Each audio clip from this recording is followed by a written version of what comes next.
Muy buenas tardes, soy Elizabeth Patino y bienvenidos a Nuestro Mundo. Hoy el tema del programa es Cuba. Obviamente la isla de Cuba es bien importante para todos aquí en el estado de la Florida, especialmente en el condado de Miami-Dade. Tengo el gran placer de estar acompañada por el señor Rick Herrero, el director ejecutivo de Cuba Now. Y también tenemos al señor Ted Henkin, el autor de un libro hablando de Cuba y los empresarios, y lo tenemos a él vía Skype, y él va a estar unido con nosotros durante el primero y segundo segmento. Muy buenas tardes, Rick, y muchas gracias por estar con nosotros. Gracias, Elizabeth. Gracias por invitarme. Rick, como indiqué, usted es el director de Cuba Now. Por favor, explícale a la audiencia cuál es el objetivo de Cuba Now. El objetivo de Cuba Now son dos. Es inspirar y generar un nuevo debate sobre las nuevas realidades que estamos viendo entre las dos orillas, o en cada orilla, entre los Estados Unidos y Cuba, y cómo podemos abogar para políticas más prácticas hacia la isla, que logren sacar a los gobiernos del medio y a fortalecer a las personas, a las sociedades civiles de los dos países, servir como agentes de cambio en ese país. Y ahora, señor Herrero, entiendo que hay varios cambios que Cuba Now está proponiendo y que hay bastantes personas que están proponiendo cambios. Si usted tiene que elegir un cambio, que es el cambio más importante, ¿cuál sería?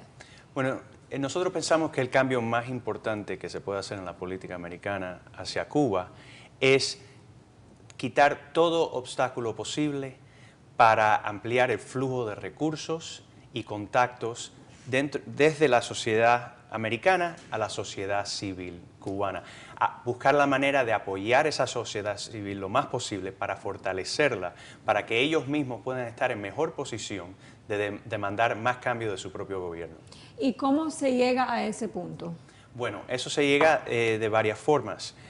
Como sabemos, la política norteamericana hacia Cuba, el embargo codificado bajo Helms-Burton hace muy difícil trámite de cualquier tipo hacia Cuba, pero hay muchos pasos que el presidente puede tomar a base de su autoridad ejecutiva para facilitar y expandir el flujo de contactos y recursos a la isla. Tanto, por ejemplo, expandir los viajes de americanos a la isla, expandir no solo americanos, pero cubanos americanos. La ley ahora solo permite que los cubanos americanos que tienen familia en la isla pueden visitar a la isla sin restricciones. Se lo hace mucho más difícil a cualquier cubano americano que no tenga familia. Y actualmente... Quitar las restricciones quitar las restricciones de remesas, que ahora en este momento solo los que tienen familias o familias en los Estados Unidos son los que pueden recibir remesas en Cuba. Nosotros queremos quitar las restricciones para que cualquier americano pueda enviarle dinero a cualquier miembro de la sociedad civil dentro de Cuba. Y hablando de esas remesas, eso tiene un impacto directamente con los empresarios que están tratando de trabajar y tratando de crear empleo en Cuba, ¿no? Por supuesto. Hemos visto ahora en Cuba hay más de 470,000 emprendedores licenciados para poder manejar sus propios negocios dentro de la isla, con muchas limitaciones, pero muchos lo están logrando y están teniendo cierto nivel de éxito. Todos esos negocios se comenzaron con capital sede que vino de sus familias y sus contactos fuera de la isla. La gran mayoría de ellos, no todos, pero la gran mayoría de ellos, y sabemos que la mayoría de esa capital sede vino de aquí mismo, de Miami.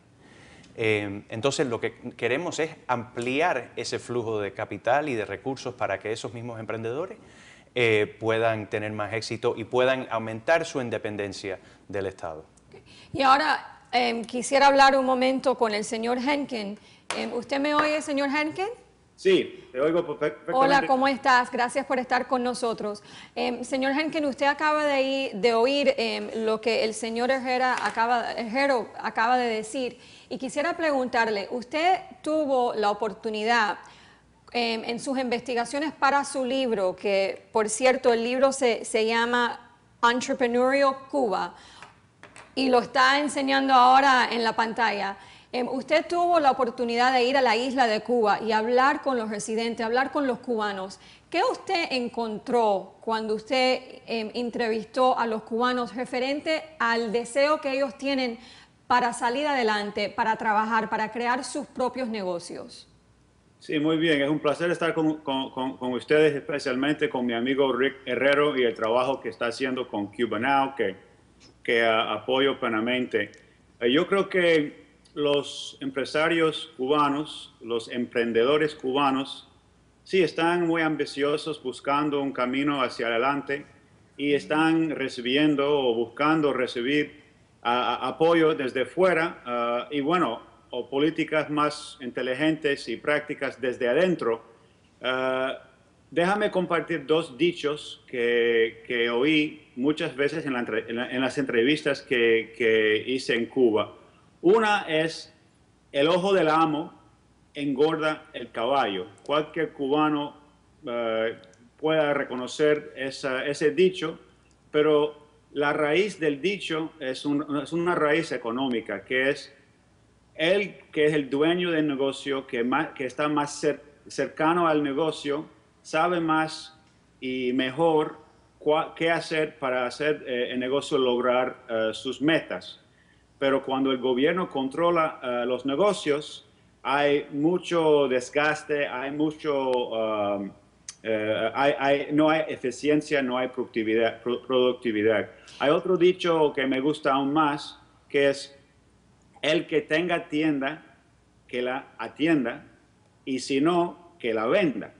Y lo que los empresarios siempre me decían es que, bueno, el Estado realmente no pueda con tanto supuestamente responsabilidad sobre la sociedad, y el Estado debe vender sus negocios o abrir sus negocios al sector no estatal, al sector privado, para abrir un poco los empresarios cubanos y darle oportunidad a ellos usar su creatividad para mejorar su estándar de vida. Ok, y déjame otra pregunta que le quisiera preguntar. Cuando usted fue a Cuba, ¿cuál fue el reto más grande que le comunicó a usted los cubanos que lo estaban preveniendo de hacer lo que ellos quieren con los negocios? Sí, yo voy a mencionar dos porque ha cambiado. En el pasado quejaban mucho de los altos impuestos y las inspecciones, porque bajo Fidel y las políticas hacia el sector privado de Fidel, realmente el Estado no quería que existiera el sector privado y ponía muchas trabas, inspecciones, restricciones, altos impuestos. Pero a mi juicio, y basado en los comentarios de los emprendedores cubanos hoy en día, han visto un cambio y ahora parece que hay un cambio de mentalidad por la parte del gobierno. El gobierno quiere que existan porque el gobierno los necesita ahora. Pero ¿qué pasa? Que ahora los empresarios están buscando apoyo y lo que hace falta para ellos son dos cosas. Bueno, antes, no lo quiero interrumpir, pero vamos al segundo segmento para hablar de eso porque tenemos que tomar una pausa comercial. Bueno, okay, está bien. Enseguida regresamos, quédense aquí con nosotros en Nuestro Mundo.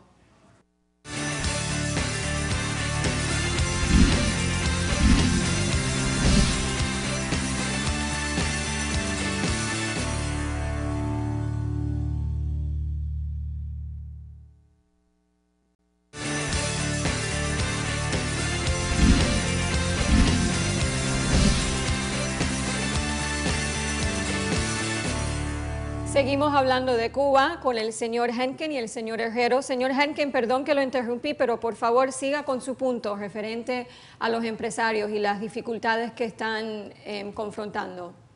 Sí, ahora lo que más hace falta a los empresarios cubanos son acceso a crédito para empezar o para seguir luchando con sus negocios, inversiones, digo, y insumos. Lo que hace falta en Cuba ahora es una tienda enorme que vende cosas baratas para que los empresarios puedan usarlas en sus negocios, tanto como cosas importadas como cosas hechas en Cuba. Y eso hoy en día no existe en Cuba y los empresarios le hace falta para montar y seguir adelante con sus negocios. Y ahora, señor Herrero, oyendo los comentarios del señor Henkin, ¿qué usted puede añadir? Bueno, hay que mantener dos cosas en mente. Primero, sabemos que los cambios que estamos viendo en Cuba, este abrimiento que estamos viendo en la economía, ha sido, el motivo principal ha sido para lograr que los que están en el poder se puedan mantener en el poder sin que eso se les explote. Entonces, están abriendo poco a poco. Pero ¿qué pasa? Cada vez que, cuando abren más y más, ven que el sector privado le está haciendo mucha competencia en los mismos sectores comerciales en donde ellos operan. Entonces, en vez de buscar otra manera de manejar esa situación y de ser más competitivo en ese mercado, entonces empiezan a hacer lo que siempre han hecho, que es restringir, cerrar y oprimir. ¿Y cómo se resuelve ese problema? Bueno, de nuestra parte es muy difícil nosotros resolver ese problema, pero lo que sí no deberíamos estar haciendo, es ayudando al gobierno a hacerle más difícil a esos emprendedores poder ejercer sus negocios. Si ellos están tratando de apretar el embargo interno que ellos tienen hacia su propio pueblo, nosotros no deberíamos de hacer lo mismo, deberíamos hacer lo contrario, abrirnos lo más posible para que esos emprendedores puedan tener los recursos que necesitan para tener éxito.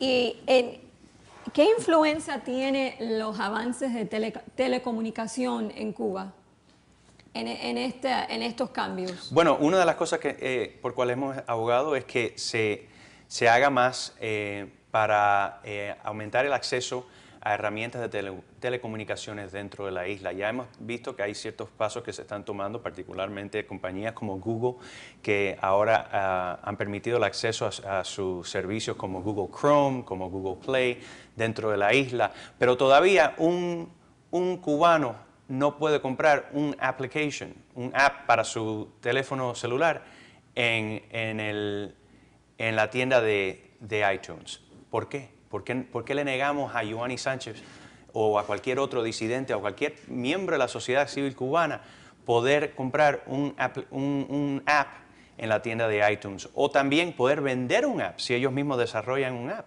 Hay muchísimos cubanos que son programadores que, aunque no tengan acceso a la internet, sí aprendieron programación en la universidad ahí.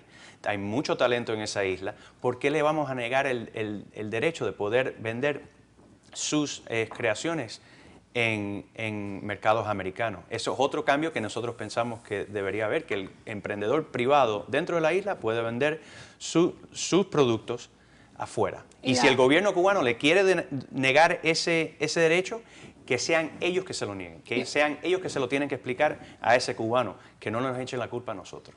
Ahora, el área de telecomunicaciones es muy importante. Señor Henkin, quisiera preguntarle a usted, porque su libro se enfoca en las diferencias en el gobierno y los avances que han ocurrido, aunque sabemos que son avances pequeños. Pero, ¿qué usted opina sobre la necesidad de la telecomunicación en Cuba? ¿Y qué usted encontró cuando hablaba con los cubanos de ese punto? Bueno, yo creo que hay que reconocer que, como bien dijo Rick, el cubano es empresario nato y aunque el sistema socialista ha tratado de matar al empresario interior de cada cubano, a veces ha provocado a los empresarios aún más.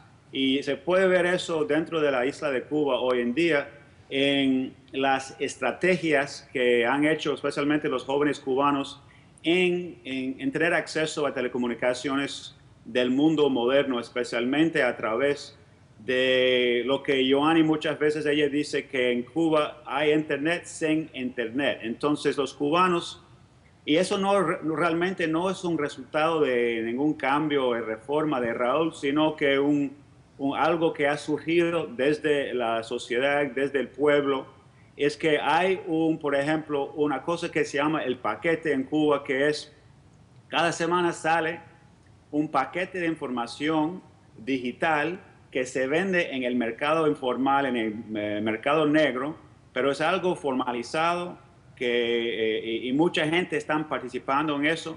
Y es algo interesante porque el gobierno trata de programar la información, entretenimiento para el pueblo. a través de su control de los medios masivos, pero eso ya no funciona porque hay medios alternativos en Cuba que están fluyendo, aunque no realmente hay un acceso abierto a Internet. Y yo creo que sí, aquí desde este lado podemos ayudar a que fluya este mercado alternativo para que la gente tenga acceso a información y puedan comunicarse entre sí. Y señor Henkin, entiendo que eso es un punto clave, la comunicación llegando a los cubanos es clave, pero como usted investigó las diferencias desde que Raúl Castro se convirtió en el general de Cuba, ¿qué ha sido el cambio más significante indicando que ellos están o que el gobierno cubano está dispuesto a cambiar su forma de ser con los Estados Unidos? Bueno, realmente hay pasos, hay señales, pero todavía no se sabe. Realmente hay un llamado desde la cúpula de poder en Cuba de cambiar mentalidad. Y se ha dicho varias veces que el gobierno está dispuesto a hablar con el gobierno norteamericano de puntos de interés común con un respeto mutuo, pero yo realmente veo el cambio más en el pueblo que en el gobierno. Yo creo que el gobierno reconoce que su propio pueblo está cambiando y el gobierno no puede quedarse atrás porque la población va adelante. Por ejemplo, el gobierno el año pasado abrió puntos en la isla, como cafés cibernéticas en la isla, porque la presión del pueblo ya estaba demasiado, estaban demandando el gobierno de abrir esas cosas. Entonces, yo creo que hay cambios en Cuba, eso no se puede negar, pero vienen a veces desde abajo para arriba y los cambios arriba son los cambios que vemos, bueno, pero hay presión dentro de la sociedad. Bueno, muchas gracias, señor Henkin. Le agradezco que esté aquí con nosotros. Y ahora, señor Herrero, para terminar el segmento, quisiera preguntarle, las elecciones de término medio en noviembre indicaron ciertas cosas. Obviamente ya sabemos quién es el gobernador del estado de la Florida, pero referente a los votantes, ¿qué resultados de las elecciones le indican a usted que los residentes del estado de la Florida están dispuestos o quieren cambio en Cuba? Bueno, me parece que las elecciones no... lo que refleja las elecciones más que nada es que el tema de la política hacia Cuba y que el tema del embargo ya deja de ser el tercer carril de la política del estado de la Florida. Vimos que en la contienda entre Charlie Crist y Rick Scott, aunque Charlie Crist haya perdido, él ganó 30,000 votos más que Rick Scott dentro del condado de Miami-Dade. Y ese era el punto que quería hablar. Y aunque mencionen que también hay diferentes encuestas que hemos visto que dicen que ganó 50% del voto cubano-americano o que ganó 30 y pico % del voto cubano-americano, pero sea cualquiera de esas dos encuestas, hay que mirar el resultado de la elección en el 2010, cuando Rick Scott ganó. Cuando Alex Sink ganó un 32% del voto cubano-americano, que ella era la candidata demócrata, y ella estaba a favor del embargo.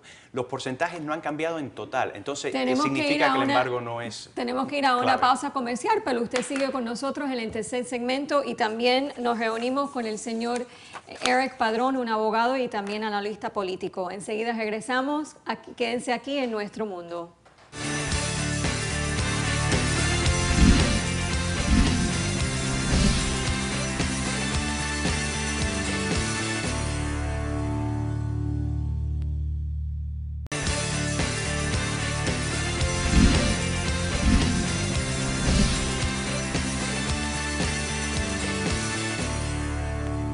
Seguimos con nuestro programa. Ahora tengo el placer de estar acompañada también por el señor Eric Padrón, un abogado y analista político. Muy buenas tardes, señor Padrón, y muchas gracias por estar con nosotros. Gracias por la invitación. Le voy a dar la oportunidad a usted primero. Usted estuvo en el estudio y oyó las conversaciones que tuvimos con el señor Herrero y también con el señor Henkin. Y quisiera preguntarle, ¿cuál es su opinión sobre los cambios que se discutieron en los otros segmentos? Bueno, discrepo con mis amigos aquí en lo que es la política hacia Cuba que ellos están abogando. Tenemos que tener en cuenta que Cuba es una tiranía que lleva los hermanos Castro en el poder desde el año 59 y los cambios que ellos favorecen es muy simple. si los hermanos Castro permiten las elecciones libres, liberan a los prisioneros, esto todo se resuelve. Va a haber una ola gigantesca, no solamente desde Miami, pero el mundo entero para invertir en Cuba. Pero los hermanos Castro, si sueltan las riendas de poder, eso sería lo más fácil. Entonces yo no entiendo cuando uno tiene un sistema absoluto, como es Cuba, yo creo que todos estamos de acuerdo que es un sistema absoluto. Si los de arriba no lo permiten, nada que tú haces a nivel de persona a persona va a cambiar nada. Y ahora hablando de puntos claves refiriendo a Cuba, el tema del embargo, ¿usted está a favor del embargo? Yo sí estoy a favor del embargo por la siguiente razón. Tenemos que reconocer que el embargo es un tema político muy apasionado aquí en el exilio y en Cuba también. Y entonces, si vamos a quitar el embargo, Estados Unidos lo hace, simplemente toma la decisión que eso es algo obsoleto y le entregan, que todos vamos a estar de acuerdo, una victoria de propaganda a los hermanos Castro. ¿En cambio de qué? Porque si siguen los prisioneros políticos, si sigue lo que es esa tiranía en el poder, sin elecciones, sin nada de eso, entonces, ¿a cambio de qué? Entonces, ¿por qué si ellos abran a Cuba, ese embargo se elimina al día siguiente? Aquí los empresarios están desesperados para ir a Cuba. La generación mía quiere conocer a la isla de sus padres y de sus abuelos. Y muchos de ellos, por respeto a sus padres y sus abuelos, no van a la isla. Entonces, esto es algo muy fácil. Entonces, ¿para qué entregarle la victoria a un enemigo que ha causado tanto daño en este mundo? ¿En cambio de qué? Señor Herrero, ¿cuál es su opinión sobre ese argumento? Tenemos que ver y pensar bien de qué es lo que es el embargo. Y el embargo es una serie de restricciones y de sanciones que están impuestas de los Estados Unidos hacia Cuba y que muchas de ellas, la gran mayoría, están codificadas bajo una ley. Ahora, nosotros pensamos que hay espacio aquí para restricciones y sanciones si logran algún objetivo. Pero hay muchas de estas que no logran nada, ni influyen al gobierno, ni ayudan a fortalecer al pueblo cubano, ni avanzan los intereses de los Estados Unidos. Nosotros pensamos que ese tipo de sanción se debería eliminar unilateralmente porque no está ayudando a nadie, ni está influyendo a nadie. Ahora, pero hay ciertas sanciones que sí tienen mérito. Por ejemplo, negarle al gobierno cubano créditos federales o que estén auspiciados por el gobierno americano hasta que ellos puedan comprobar que saben pagar sus deudas, que hasta ahora no hemos visto que lo pueden hacer. Eso nos parece a nosotros algo sensato. Ahora, señor Padrón, brevemente, porque quiero hablar de otros puntos, pero quiero que usted les responda. Tenemos que tener en cuenta una cosa muy clave que algunas veces se lo olvida a la gente. El embargo existe de Estados Unidos a Cuba.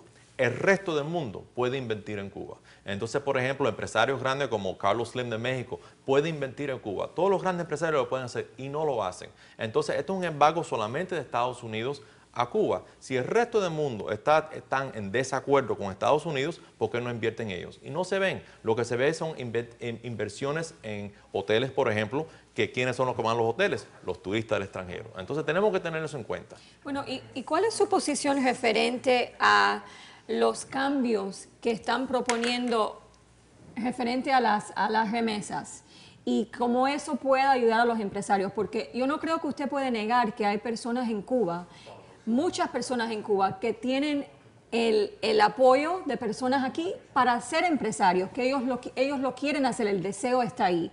¿Cómo usted entonces les responde a esas personas? Primeramente tenemos que tener en cuenta que no existe la inversión directa de ninguna persona en Estados Unidos en Cuba. Pero usted no cree que debe... Todo tiene que ir a través del gobierno. O sea que tanto las remesas como las inversiones, eso va a través del sistema bancario. Entonces, el gobierno de Cuba recibe un porcentaje de eso. Tenemos que tener en cuenta que si se le hace un préstamo a una persona que quiere establecer una pizzería en La Habana, el gobierno va a recibir parte de esa inversión, porque no existe que tú le entregues $10,000 a esa persona para que empiece a comprar hornos para hornear sus pizzas. Y tenemos que tener en cuenta que en Cuba no existe un sistema de leyes comerciales. Entonces, si mañana mismo Raúl Castro decide que vamos a cerrar todos los negocios en La Habana, lo puede hacer. Entonces no hay ninguna garantía. Esos son buenos puntos. ¿Cómo usted les responde? Sí, bueno, ese último punto es verdad. Pero mientras más se abra la economía, más difícil se le hace al señor Castro tomar tal medida, porque lo que se le forma va a ser bastante grave en las calles de Cuba. Pero en el otro punto de enviar dinero, que todo dinero que envía termina en las manos de los Castro, mira, el sistema es totalitario, así es como está diseñado. Pero lo importante es, cuando se envía ese dinero, cómo toca al cubano en ese proceso. Los recursos que se han enviado desde los Estados Unidos y ese flujo de remesas, que estamos en casi 2 billones al año, ha ayudado a fortalecer a esa sociedad civil, a diversificar a esa sociedad civil. Ninguno se pregunta cuando le enviamos dinero a un disidente o a una dama de blanco o a alguien cómo se usa ese dinero. Se sabe que al fin del día se usa en la economía cubana y al fin del día termina en las manos de los Castro, pero en el mismo proceso ayuda a fortalecer a esas personas. Con los emprendedores es lo mismo. Otro punto que quiero hablar, y lo mencionaste, es los prisioneros. Alan Gross, obviamente es un señor muy importante y acaba de cumplir 5 años en la cárcel de Cuba. ¿Qué usted opina sobre esa situación? Tenemos que hablar, y como criminalista tengo un interés grande en este caso, el delito del señor Gross es llevar sistemas de satélite, de comunicaciones satélite a la comunidad hebrea en Cuba. Ese es el delito por lo cual está enfrentando él 5 años de prisión. Y los hermanos Castro lo que quieren hacer es hacer un negocio en cambio por los espías de aquí. Algo que el Departamento de Estado ha negado que va a aprobar. Entonces tenemos que tener en cuenta que existe un prisionero estadounidense y el delito de él fue tratar de mejorar las comunicaciones que está abogando mi amigo aquí entre los dos pueblos.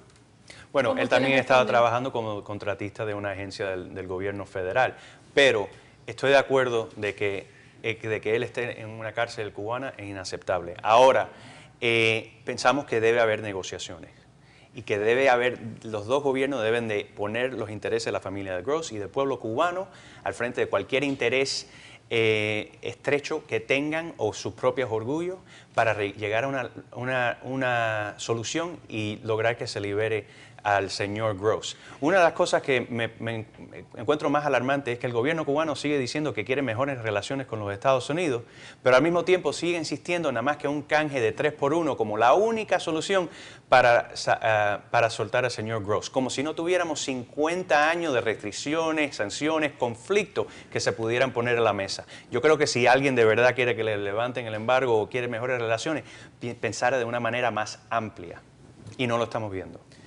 Tienes 10 segunditos para terminar. Lo que es que desde el año 59 ha existido el embargo a Cuba. Han habido gobiernos de demócratas y republicanos. Incluso el presidente Obama, que es bien de la izquierda, tuvo control absoluto del Congreso y no quitó el embargo. Eso debía demostrar lo eficaz que es esa política. Muchas gracias. Ya se nos ha acabado el tiempo. Le doy gracias a los dos por sus opiniones. Quédense con nosotros la próxima semana aquí en Nuestro Mundo. Los espero.